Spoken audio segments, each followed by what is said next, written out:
Hello guys, आप सभी की प्रिपरेशन कैसे चल रही है यूजीसी नेट इकोनॉमिक्स के क्वेश्चंस की। अभी हम लोग क्वेश्चंस करने वाले हैं और अगर आप इस चैनल में नए हैं तो सब्सक्राइब कर सकते हैं। बहुत सारे क्वेश्चंस आप सॉल्व कर सकते हैं मेरे साथ। और अगर आपने अभी तक सब्सक्राइब नहीं किया तो सब्सक्राइब कर दीजिए और बेल आइकन को जरूर प्रेस करिए ताकि आपकी मेरी जो आने वाली जितने भी वीडियोस होते हैं उनकी नोटिफिकेशन आपको मिलती रहे और कोई भी वीडियो आपके मिस ना हो। ठीक है, तो देखिए क्वेश्चन हमारा हम लोग करेंगे, if the income elasticity of demand is greater than one. तो यहाँ पे जो क्वेश्चन है आगे ये माइक्रो इकोनॉमिक्स का आ गया। ठीक है, बहुत इंपॉर्टेंट है माइक्रो इकोनॉमिक्स। बहुत सारे क्वेश्चंस आपके माइक्रो इकोनॉमिक्स से आते हैं। ठीक है, सबसे ज्यादा क्वेश्चंस तो आपके माइक्रो इकोनॉमिक्स से ही आते हैं। देखिए क्वेश्चन क्या है, if income elasticity of demand is greater than one. ठीक है, तो जो इनकम इलास्टिसिटी ऑफ डिमांड है ये क्या है, आपका एक से बड़ा है।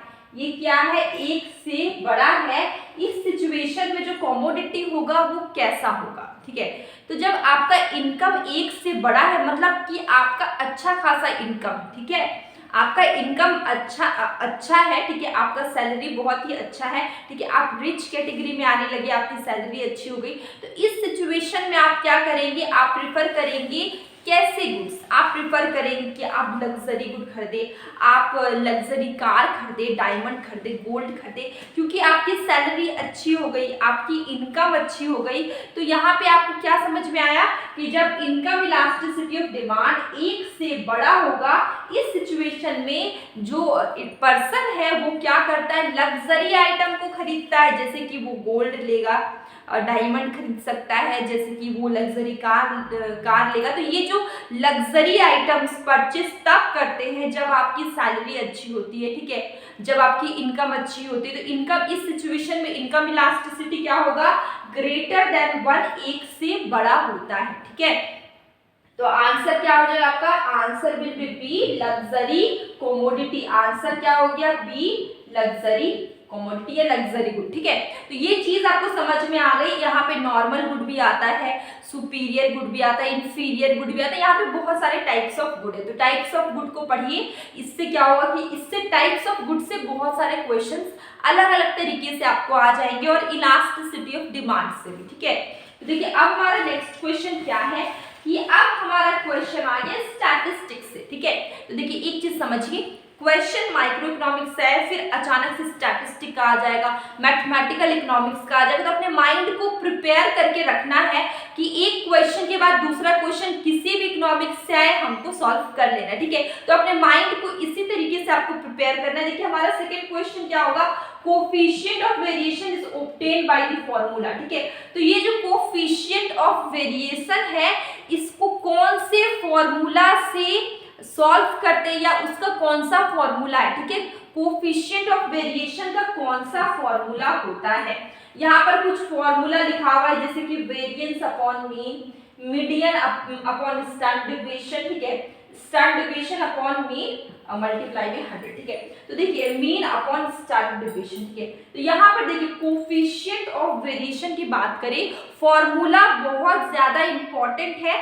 आप क्या करिए, स्टैटिस्टिक के जितने भी फॉर्मूले हैं डायरेक्टली फॉर्मूला से क्वेश्चन आपको आ जाएगा। तो आप सारी फॉर्मूला को आप लिख के किसी पेपर में कहीं चिपका लीजिए और डेली उसको प्रैक्टिस करिए, उसको देखिए, उसको लिख के प्रैक्टिस करिए, क्योंकि फॉर्मूला बहुत ज्यादा इंपॉर्टेंट है। क्वेश्चंस डायरेक्टली फॉर्मूला से बनता है। ठीक है, तो इसके लिए आपको इसको बहुत ज्यादा प्रैक्टिस करना पड़ेगा।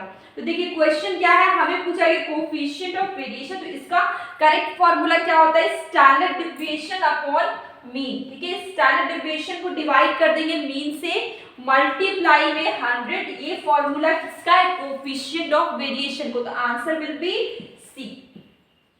आंसर क्या हो गया आपका, सी हो गया। ये आपको समझ में आ गया, सिंपल सिंपल था कोफिशिएंट ऑफ वेरिएंस। ठीक है, वेरिएशन। ठीक है, अब हमारा नेक्स्ट क्वेश्चन क्या आ जाएगा, in which market form reaction of rivals become very important. ठीक है, तो जैसे राइवल्स कौन होते हैं। ठीक है, अब कहाँ पे आपके राइवल्स के जो रिएक्शन है वो बहुत ज्यादा इंपॉर्टेंट। ठीक है, तो जैसे कि आपने फॉर्म्स ऑफ मार्केट पढ़ा है, इसके अंदर आपने perfect competition, monopoly, monopolistic, oligopoly, आपने बहुत सारी मार्केट पढ़ी। ठीक है, तो एक मार्केट है ओलिगोपोली मार्केट, जहां पर आपने एक चीज देखी होगी कि देखिए सपोज कि ए और बी और सी, ठीक है, ये तीन दुकान है, तीन यहाँ पे दुकान है, ए बी सी मैंने तीन दुकान रख दिया, ठीक है, एक ही एरिया में है।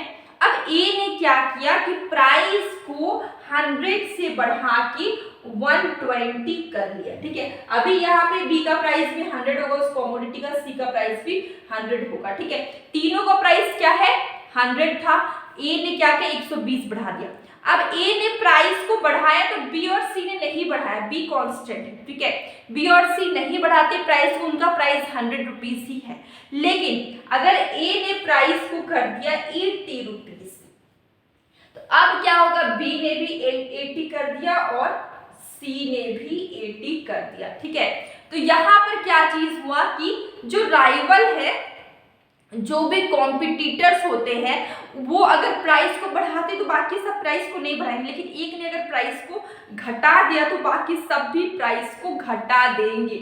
मतलब प्राइस के डिक्रीज होने को फॉलो करते हैं कॉम्पिटिटर्स या राइवल बोल सकते हैं। यहाँ पर जो राइवल की जो एक्टिविटीज होती है, कॉम्पिटिटर की जो एक्टिविटी होती है, वो बहुत ज्यादा ही दूसरे को अफेक्ट करती। एक ने प्राइस को बढ़ाया तो दूसरे ने भी प्राइस को बढ़ाया, मतलब कि जो रिएक्शन होता है राइवल का, वेरी इंपॉर्टेंट। कौन से मार्केट की हम बात करें, ओलिगोपोली मार्केट, आप भूलिएगा नहीं, ओलिगोपोली मार्केट, ठीक है।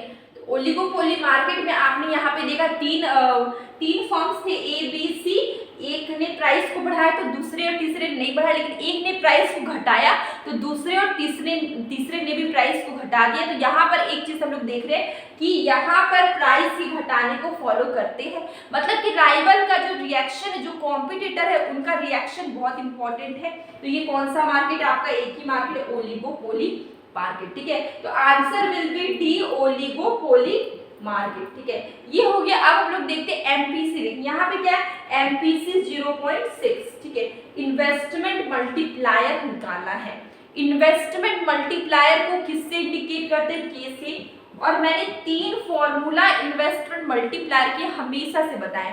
क्या है, first formula is change in income due to change in investment, ठीक है, मैं ऐसे लिख रही हूँ, ठीक है। अब हमारा सेकेंड फॉर्मूला है K is equal to 1/1 minus MPC। MPC क्या है, मार्जिनल प्रोपेंसिटी टू कंज्यूम, ठीक है।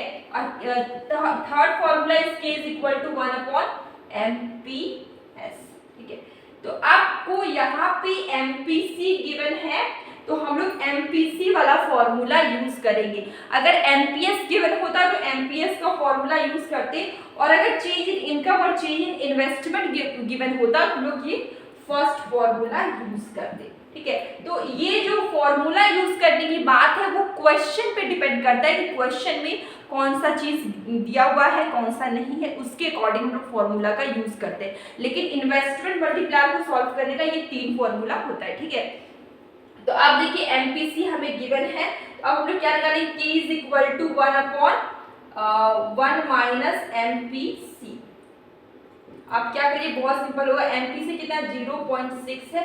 अब यहाँ पे आप माइनस कर देंगे तो कितना आएगा, 0.4 आएगा। आप इसको आप सॉल्व करेंगे, ठीक है, इसको आप सॉल्व करेंगे तो कितना आएगा, 2.5, ठीक है। इसको हम लोग सॉल्व किया कितना है, 2.5, तो answer will be B 2.5। Answer क्या हो गया, बी 2.5। तो इसी के साथ आज का सेशन मैं यहीं पे एंड करती हूँ। और ये कुछ क्वेश्चंस थे, ठीक है, जो कि यूजीसी नेट इकोनॉमिक्स के थे, अलग अलग टाइप के क्वेश्चंस। तो आप इसी तरह अलग अलग टाइप के क्वेश्चंस प्रैक्टिस करने के लिए आप हमारे चैनल को सब्सक्राइब कर सकते हैं, बेल आइकन को जरूर प्रेस करें। और अब हम लोग मिलेंगे कल एक वीडियो के साथ। इसी के साथ मैं मॉर्निंग और इवनिंग में MCQs के क्वेश्चन पोस्ट करती हूँ, जो कि प्रीवियस ईयर के क्वेश्चंस होते हैं, जो आपके लिए बहुत इंपॉर्टेंट है। उससे भी देखा करिए, आपको बहुत बेनिफिट होंगे।